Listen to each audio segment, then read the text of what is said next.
구약성경 1262페이지 호세아 8장 1절로 끝절까지 말씀 보겠습니다.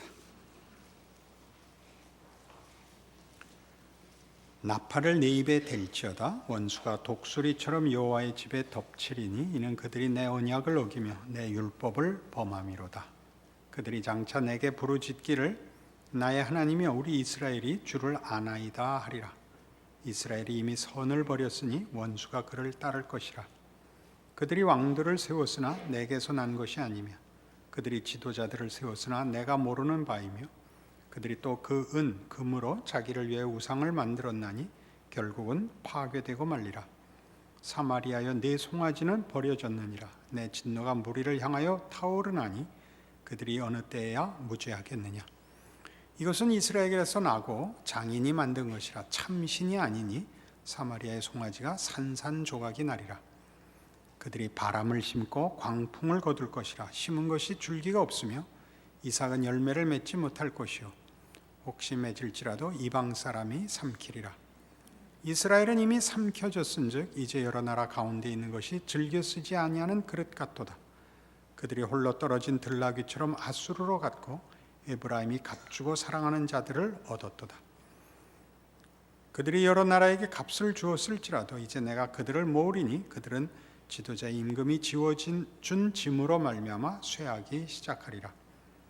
에브라임은 죄를 위하여 제단을 많이 만들더니 그 제단이 그에게 범죄하게 하는 것이 되었도다. 내가 그를 위하여 내 율법을 만 가지로 기록하였으나 그들은 이상한 것으로 여기도다. 그들이 내게 고기를 제물로 드리고 먹을지라도 여호와는 그것을 기뻐하지 아니하고 이제 그들의 죄악을 기억하여 그 죄를 벌하리니 그들은 애굽으로 다시 가리라. 이스라엘은 자기를 지으신 이를 잊어버리고 왕궁들을 세웠으며 유다는 견고한 성읍을 많이 쌓았으나 내가 그 성읍들에 불을 보내어 그 성들을 삼키게 하리라. 호세아에서 계속 반복되는 것처럼 이스라엘의 범죄를 꾸짖고 있는 장면들입니다. 이스라엘은 여호와를 의지하지 않고 현실적인 해결책을 계속 추구하고 있습니다. 그 현실적인 해결책이라는 것은 종교이며 또 정치입니다. 종교와 정치와 군사력으로 또는 외교로 저들의 안전을 도모하고 있는데 여기서 중요한 것은 종교가 정치나 외교와 동일한 이해선상에 놓여 있다는 사실입니다. 우리가 호세아서를 계속 보면서 확인하는 것은 그들이 여호와를 섬기는 일에 열심을 냈으나 우상을 섬기는 것과 여호와를 섬기는 것의 차이를 알지 못한다는 사실입니다. 그들이 제사를 열심히 드리고 또 그 제사장들과 제사에 대하여 더 열심을 가지지만 하나님이 인정하지 않는 신앙을 갖고 있다 하는 것이 우상을 섬기는 데서 드러날 뿐만 아니라 우리 호세아 6장에서 이미 확인했던 대로 저들이 하나님을 알지 못하는 자가 되었다라는 지적 속에 충분히 표현되고 있습니다. 하나의 방법과 수단으로 생각을 하고 있지 하나님을 안다, 하나님을 섬긴다는 것이 무슨 뜻인지를 이해하지 못합니다. 그래서 오늘 8장 1절에 있는 것 같이 이제 위기가 임박했다, 멸망이 임박했다 하는 나팔을 내 입에 댈지어다 하는 것은 비상시의 경계령 혹은 그 경보령을 말하는 것입니다. 그런 일들이 일어나는 것은 그들이 내 언약을 어기며 내 율법을 범했기 때문인데 2절에 보듯이 그들은 내게 부르짖기를 나의 하나님이 우리 이스라엘이 주를 아나이다 라고 한다는 것이죠. 이스라엘 백성은 자기네가 신앙적으로 실패해서 이 일을 심판을 받고 있다고 생각하지 않고 있다는 것입니다. 그러나 3절에 보듯이 이스라엘이 이미 선을 버렸으니 원수가 그를 따를 것이라 하면서 4절에 있는 대로 그들이 왕들을 세웠으나 내게서 난 것이 아니며 그들이 지도자들을 세웠으나 내가 모르는 바이며 그들이 또 그 금으로 자기를 위해 우상을 만들었나니 결국은 파괴되고 말리라.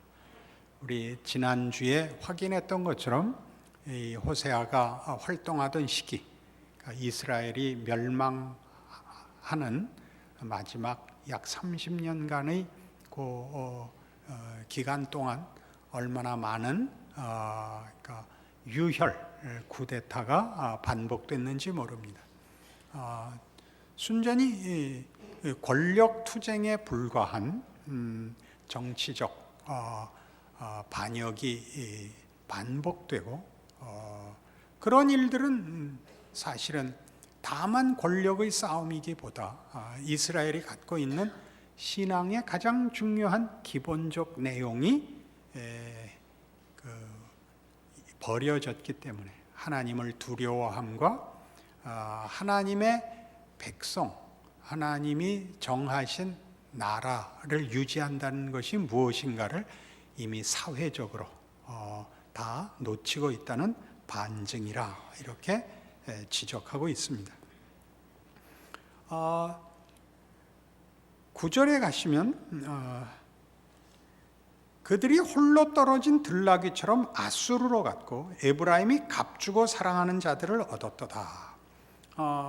홀로 떨어진 들나귀처럼 주인 없는 외로운 힘없는 들나귀처럼 아수르로 갔고, 그러니까 아수르를 국제 정치적 위협으로 보고 대항하려는 마음이 있으면서도 결국은 아수르의 힘을 등에 업고 그 왕권을 차지했던 이스라엘의 왕을 거기 언급하고 있고, 에브라임이 값주고 사랑하는 자를 얻었도다 해서 보듯이 그 세상적인 것으로 조공을 바치고 화친하고 자신들의 신앙적 정체성을 버리고 외국의 세력을 힘으로 타협하는 일들을 해서 평화를 얻는 일들을 여기 언급하고 있습니다. 그들이 여러 나라에게 값을 주었을지라도 10절입니다. 이제 내가 그들을 모으리니 그들은 지도자의 임금이 지워준 짐으로 말미암아 쇠하기 시작하리라.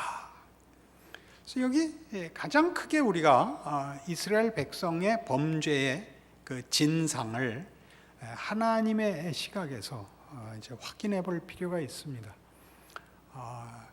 이스라엘의 힘은 오직 하나님에게서 납니다. 우리 세상 나라에서도 보면 권력이라는 것이 이제 좀 더 그 후진국일수록 그저 무력입니다. 권력의 그 힘의 근거가 정치적 권력을 가지는 근거가 무력입니다. 보통 군사 정권, 군사 독재자가 그 무력으로 한 나라의 그 권력을 행사하죠. 그러나 좀 더 지나가면 결국 권력은 이제 우리 사는 현대에서도 보다시피 민주 사회에서는 더 많은 국민의 지지를 얻어야 되는 것입니다.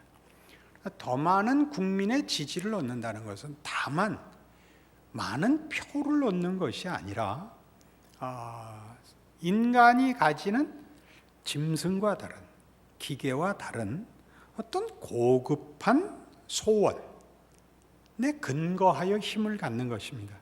그것을 우리는 도덕이라고 얘기할 수 있습니다. 도덕성이라는 것이 사실은 권력의 참다운 근거일 것입니다. 그런 차원에서 지금 8장 1절에서 10절까지의 이 오늘 호세아서의 이 내용의 가장 중요한 그 지적은 이스라엘이 자신들이 가진 힘을 유지하기 위해서 그 근거를 무엇으로 이해하고 있느냐라고 묻고 있습니다.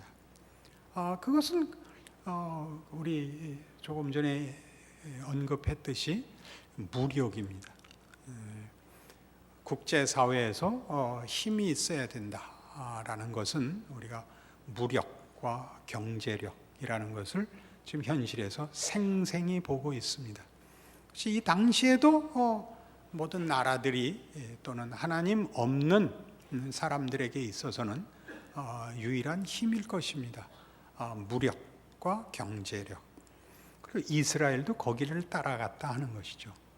하나 재밌는 것은 그것이 이런 고급한 내용으로 근거한 힘이 아니면 그 힘이 유지되기가 어렵다는 사실입니다. 무력과 경제력으로 자신의 권력의 지위를 유지하려면 계속 그 무력과 그 경제력을 보충하기 위하여 점점 도덕성을 상실할 수밖에 없다라는 것이 이제 이 호세아에서 지적하는 중요한 지적입니다. 그 도덕성은 일반적으로는 우리 아는 그런 보편적 윤리와 도덕을 말하는 거죠. 최소한의 어떤 의의입니다만 지금 성경에서 얘기하는 것은 이스라엘 백성은 그 도덕이 하나님을 아는 지식, 우리식으로 하면 신앙, 하나님의 어떠하심이라는 것에 근거하여 이 힘이 주어져 있다는 사실이죠. 그러나 권력을 확보하기 위하여 무엇을 하느냐 하면 권력을 계속 힘으로써 유지하려니까 진정한 권력, 진정한 지위를 유지하는 도덕성을 팔아먹어서 권력을 유지할 수밖에 없더라는 거죠. 이스라엘이 자신들의 정체성, 자신들의 특별한 특권인 하나님을 아는 지식을 팔아먹어야 권력이 유지되더라 말이죠. 오직 권력을 유지하기 위하여 애를 쓰니까 정체성을 팔아먹어야 되더라는 거죠. 이게 굉장히 중요한 지적이 됩니다. 여러분들이 신앙생활을 하면서 부닥치는 현실이 뭐냐면 현실의 교묘한 도전이 예수만 팔면 다 주겠다는 겁니다. 예수님이 당한 시험이죠. 내게 절하면 세상을 주겠다거든요.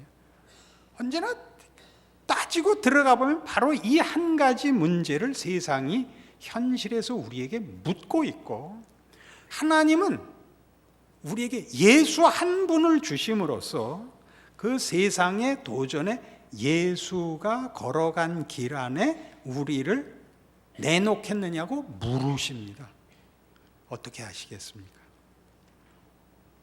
그것은 이렇게 무슨 총칼로 위협을 받고 무슨 생명의 위협을 받고 하는 극적인 위기로만 오는 것이 아니라 매일 반복되는 일로 사소한 것으로부터 이렇게 갉아먹어 오는 것입니다. 이기려면 사소한 데서부터 한 걸음씩 이기셔야 됩니다. 크게 이기는 것이 아니라 큰 게 현실이 아니라서 이겨 보입니다. 우리가 이제 실력이 없을 때는 각오밖에 할 게 없거든요. 그러니까 우리 늘 실력 없는 팀이 삭발하고 혈서 쓰는 겁니다. 실력이 있으면 연습한 대로만 하면 돼 라고 감독이 얘기하고, 실력이 없으면 감독이 너희 지면 나오지 마, 그라운드에서 죽어 그러는 거예요. 물론 정신력을 고취시켜야 된다는 것은 인간이 다만 기량만, 기술만 가지는 존재가 아니라는 뜻입니다. 인격적 존재이기 때문에 정신력이라는 게 매우 중요하다는 건 사실이지만, 우리가 살아온 시대 속에서 사실 이 둘을 다 겪어보지 않았습니까? 겪어보면서 우리가 확인한 것입니다. 진정한 정신력은 각오하는 데 있지 않고 연습하여 훈련해 단련되어 자기 것이 되는 데 있습니다. 각오가 아니라 그 각오를 실제로 살아내서 많은 실패와 많은 고난과 많은 좌절과 많은 한계를 극복하여 쌓아온 것으로만 각오나 고백이라는 것이 힘을 갖는 것이지, 아직 가지 않은 저 앞에 있는 목표를 가지는 것을 오직 목표를 고백하는 것으로서 지금부터 가야 할 그 자리를 대신할 수는 없다 하는 것이 인생의 교훈이요, 역사의 교훈이지요. 그러니까 신앙생활이라는 건 결국 언제나 이 싸움입니다. 하나님을 내 힘의 유일한 원천이요, 내 존재의 만족과 감사로서 인정하고 순종하겠느냐를 오늘 하루만큼 싸우는 것이죠. 오늘 하루만큼. 거기 이미 얻어진 어떤 권력을 유지하고 하나님의 백성이라는 이름을 유지하는 데 쓰는 것이 아니라 하나님의 백성이 더 있고 크고 깊어지기 위하여 오늘 하루를 언제나 하루를 가지고 싸우는 한 걸음의 싸움을 하는 것이죠. 그것이 지금 이스라엘에서 보자면 안정과 번영이라는 이름으로, 안정과 번영이라는 이름으로 하나님을 놓거든요. 하나님이 수단이 되고, 그래서 하나님과 우상의 구별이 없어진단 말입니다. 그러니까 우리도 하나님의 백성이라는 것이 하나의 권력이고 유지해야 할 그 명분이 아니라 하나님의 백성이기 때문에 하루를 하나님의 백성으로 살 것이냐 말 것이냐의 부름과 도전 앞에 직면해 있다라는 생각 속에서 하나님의 백성으로 오늘 하루의 순종, 오늘 하루의 승리라는 걸음으로 가지 않으면 명분으로 요구되고 고백되고 원하는 저 앞에 있는 아직 많이 걸어가서 만나야 할 자리를 지금 갖고 있고 그것을 유지할 수 있느냐, 하나님에게 내가 시간과 과정을 뛰어넘는 요구를 하고 하나님이 목표도 근거도 내용도 아닌 수단으로 바뀐다, 그런 뜻입니다. 너무 어렵죠? 모두의 표정에 당혹감이 보입니다. 어떻게 하다 이런 설교를 하게 됐을까요? 호세아가 그런 겁니다. 제가 그런 게 아니라. 이스라엘은 끊임없이 자기네들이 잘못했다고 인정하지 않습니다. 우리가 이사야에서도 보면 반복적으로 이스라엘의 그 반론은 뭐냐면 말라기에도 그게 나오는데요. 우리가 언제 하나님을 없수히 여겼습니까? 이게. 우리가 언제 신앙을 놓은 적이 있습니까? 거기 우리 이사야 1장에서 지난주에 확인했죠. 너희가 헛된 재물을 갖고 오는 거 이제 꼴 보기 싫다. 너희가 오직 마당만 밟을 뿐이니라. 재물 갖고 오지 마라. 말라기에 가면 그게 뭐라고 돼 있죠? 내 이 꼴 보기 싫은 것 때문에 성전문을 닫을 자가 있으면 좋겠다. 그렇게 한탄하신다고요. 이스라엘은 끝까지 자기네 죄를 모른다고요. 우리가 지금 보는 권력 지향이 하나님이 우리에게 요구하는 것이 지위와 명분으로 된 자기 증명이 아니라 하나님이 하나님인 것을 이해하는 하나님을 아는 지식이요, 하나님의 성품으로의 부름을 받은 자의 순종의 과정이요, 기회요, 책임이라는 걸 기억하라는 것이죠. 여러분, 쉽게 속는 거 이겁니다. 여러분들 자주 그런 표현을 쓰셔서 제가 이제 많이 부담을 갖기 시작한 겁니다. 기도하실 때 우리 박영선 목사님 이렇게 기도하는 거는 거기 약간의 벌써 위험 요소가 있습니다. 이렇게 해야 됩니다. 우리 목사님 그러면 됩니다. 우리 공동체적 책임으로 표현하십니다. 우리 목사님 건강하게 해주십시오. 그런데 우리 박영선 목사님 이런 건 벌써 어디를 의식하고 있는 거죠? 우리 교회 밖을 의식하고 있는 것 같아 보여요. 제가 너무 예민할까요? 우리 남포교회 이러면 안 돼요. 다 안다는 것이 거기 우리만이 아니라 누구 밖에서도 알고 있다고 거기 벌써 묻어나오는 것 같아요. 우리 교회 거기까지만 해야죠. 그러니까 벌써 우리가 가진 어떤 자랑과 힘이 있습니다. 우리가 뭘 벌써 갖고 있다고 생각하는 거죠. 그런 건 없습니다. 우리가 갖고 있는 건 뭐냐면 믿음뿐입니다. 하나님이 누구신가를 아는 믿음뿐입니다. 그것이 우리에게 뭘 요구하느냐 하면 너 하나님의 사람으로 지금 정말 하나님의 사람으로 살고 있느냐를 묻습니다. 그것은 여러 번 얘기하듯이 단순한 문제는 물론 아닙니다. 우리가 하루아침에 완벽한 성인이 된다는 뜻은 아닙니다. 그러나 하나님을 알고 있기 때문에 우리의 연약함과 실패까지 슬퍼하고 포기하지 않는 씨름이 있어야죠. 그걸 다른 것으로 정당화하거나 하나님이 그렇지 잘했다라는 말씀을 하기까지 다른 것으로 그 만족을 해결을 대신할 수 없다는 걸 알고 있어야죠. 그 싸움이 어렵습니다. 여러분 무슨 운동을 해서 고수가 돼본 적이 있습니까? 운동을 해서 고수가 되면요, 저는 어떤 특별한 종목의 고수입니다. 그 종목은 얘기하지 않겠습니다. 고수인데 고수가 되면 집에 와서 무슨 생각이 나냐면 아까 그 미스한 공이 하나 생각이 납니다. 하수는 늘 후로크로 때린 쫑 3번 나서 맞은 3쿠션 자랑만 하고 다닙니다. 그건 실력이 아닙니다. 그러니까 신앙생활 속에서 우리가 가지는 신자라는 것이 무엇인가에 대해 우리 굉장히 고급한 이해를 필요로 합니다. 이 호세아서를 읽으면 우리 오늘 하는 논의 자체가 그렇지 않습니까?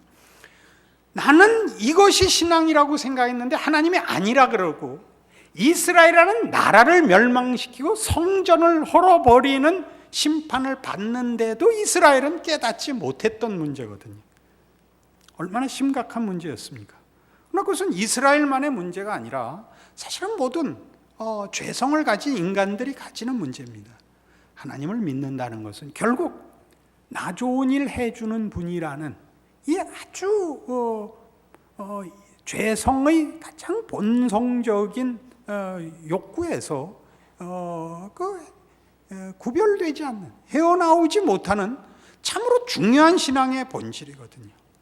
그래서 이스라엘은 결국 멸망해서야 하나님에 대하여 진일보합니다. 그 믿음에 있어서. 그러니까 우리 신앙도 따지고 보면 예수 잘 믿어서 보상을 받는다고 생각하는 것은 성경이 얘기하는 것과는 다른 약속입니다.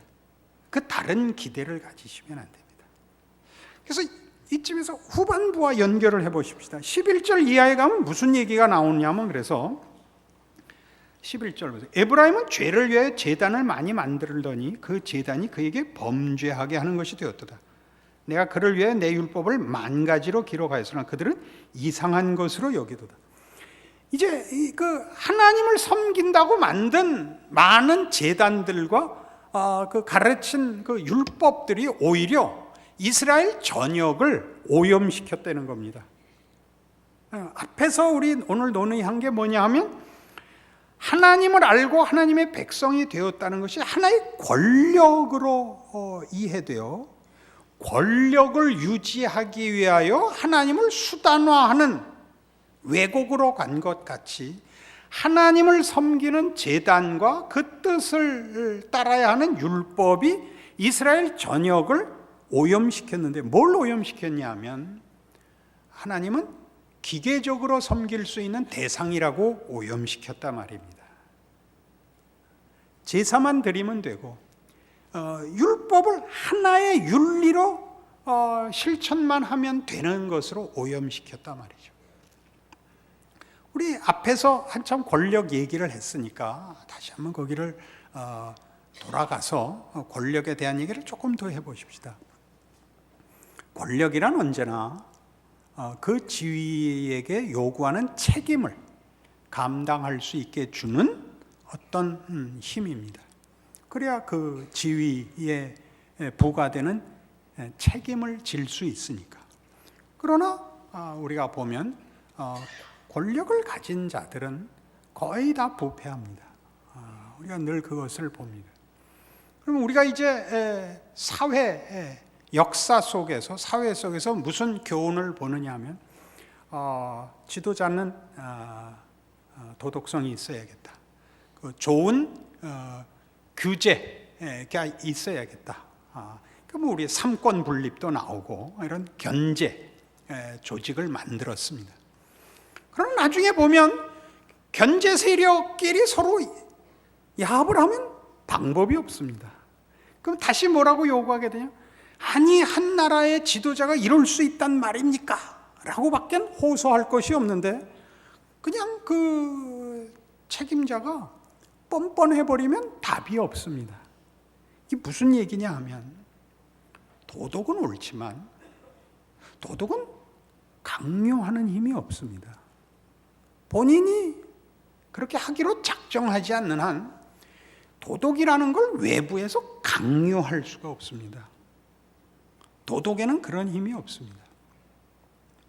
그러니까 지금 이 제사나 율법을 들고 하나님이 이스라엘 백성에 꾸짖는 건 뭐냐면 너희의 제사와 너희의 율법에 내가 빠져 있으면 그것은 한갓, 규범, 이상, 규칙에 불과하다. 그럼 거기에 뭐가 없냐면 인격이 없고, 인격이 없으면 거기에 의지가 없습니다. 한 사람을 바꿔놓는 힘이 거기엔 들어갈 수가 없습니다.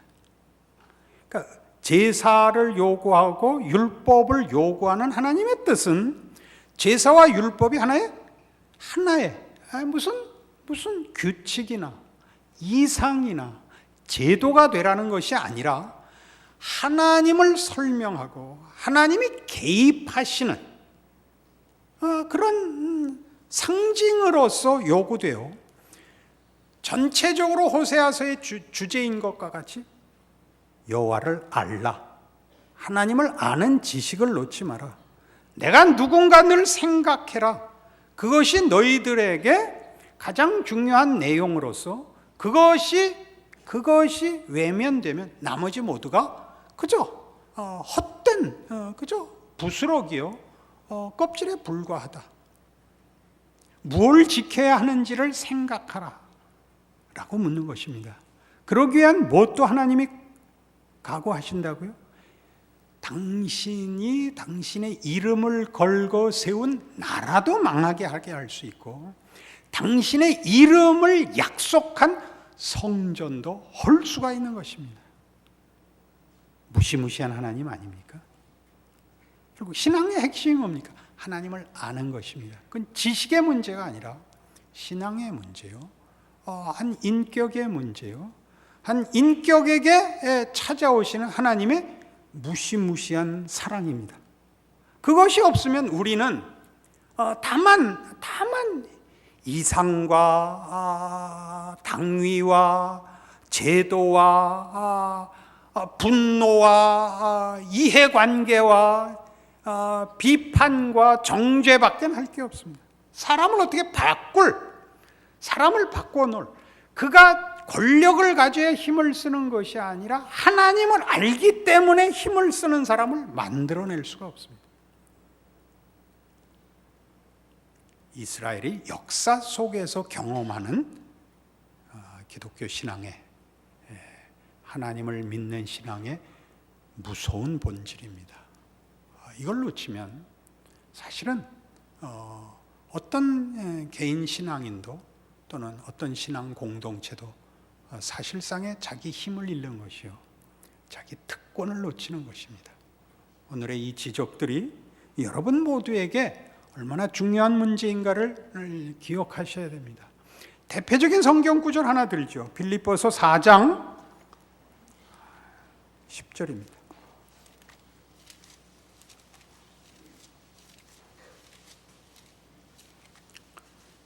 빌립보서 4장 10절 신약성경 321페이지입니다.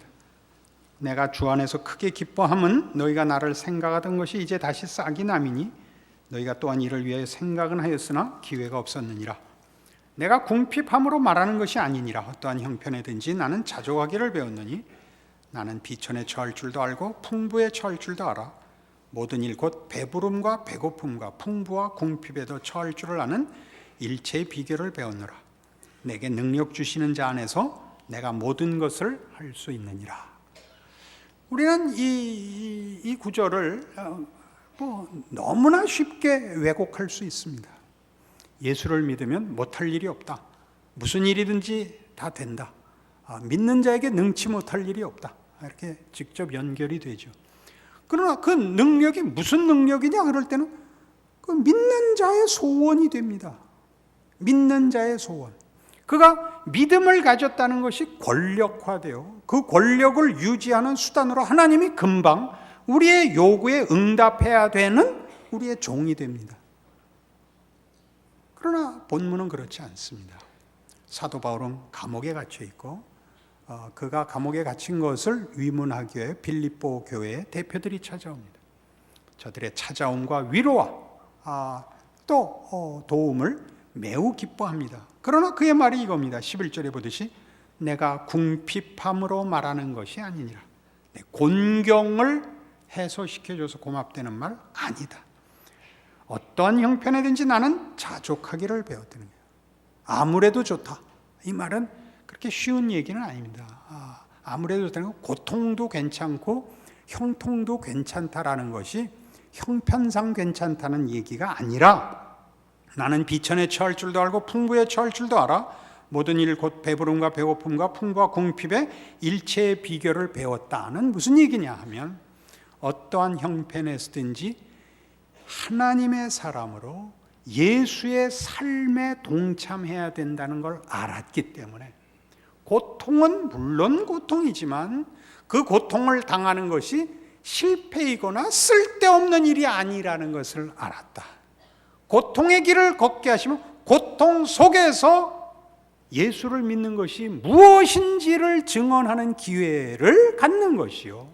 형통하면 형통함 속에서 예수 믿는 것이 무엇인지를 증언하는 길이라는 것을 나 이제 알았다. 내게 능력 주시는 자는 세상이 아니라 예수다. 그러므로 내게 능력 주시는 자 안에서 나에겐 그분이 예수뿐이다. 예수 안에서 난 무슨 꼴이라도 당할 수 있다.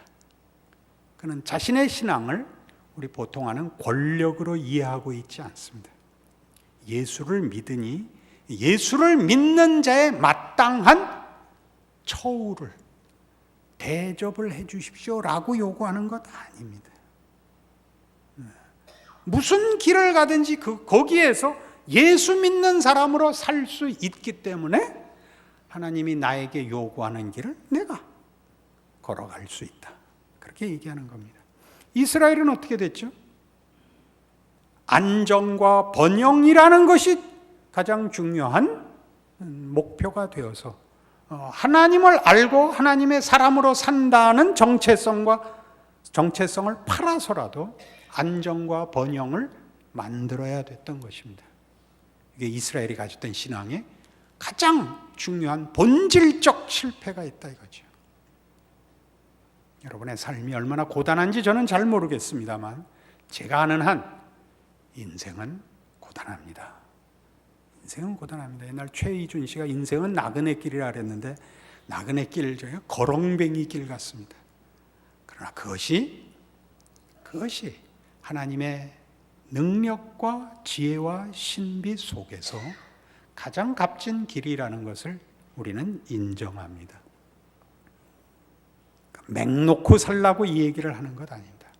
가장 치열하게 살아야 되지만 거기는 세상이 보는 성공과 실패나 승리와 패배가 있는 것이 아니라 신앙.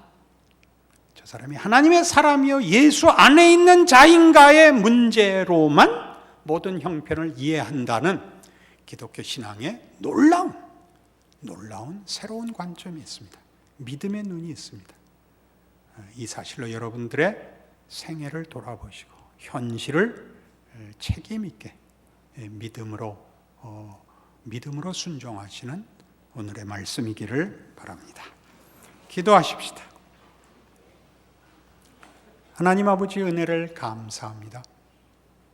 우리가 어떠한 형편에든지 예수 안에서 특별한 사람인 것을 이제 기억합니다. 우리는 세상적 가치로 판단될 수 없는 사람들입니다. 우리는 오직 예수 안에 있는가? 예수로 만족하는가? 예수를 믿는 믿음으로 세상과 대면할 수 있는가?